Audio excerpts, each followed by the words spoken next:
జర చూసి నేర్చుకోండి ఆయన. ఒక్కసారి గెలిచినావు, అడ్డిమారు గుడ్డి దెబ్బల. జర సహనం కోల్పోకు, ప్రజా వ్యతిరేకత కూడగట్టుకోకు. ఒక ప్రజాప్రతినిధి అయినప్పుడు ప్రజలకు ఏం మంచి చేయాలి, వాళ్ళతో ఏ తీరుగా ఎదిగినా కొద్దీ ఏ తీరుగా ఒదిగి ఉండాలనేది కనీసం ఇంకా ఎవరి దగ్గర చూసి నేర్చుకోని కూడా ఈ సందర్భంగా తెలియజేస్తున్నాం. ఏదేమైనప్పటికీ కూడా ఈరోజు కేవలం రైతులే కాదు, ఆటో కార్మికుల ఆత్మహత్యలు చేసుకుంటున్నారు. వారికి ధైర్యం చెప్పు.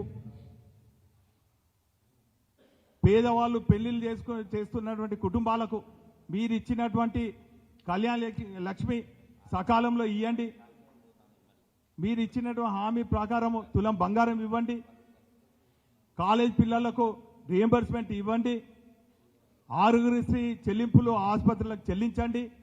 ఇవేవి చాతన కాక నోరు ఉన్నదాన్ని ఇష్టం వచ్చినట్టు మాట్లాడితే దానికి జవాబు చెప్పేదానికి లక్షల నోర్లు తెరిస్తే ఆ గాడుపులో కొట్టుకపోతావు రాయందర్ అని కూడా ఈ సందర్భంగా తెలియజేస్తున్నాను.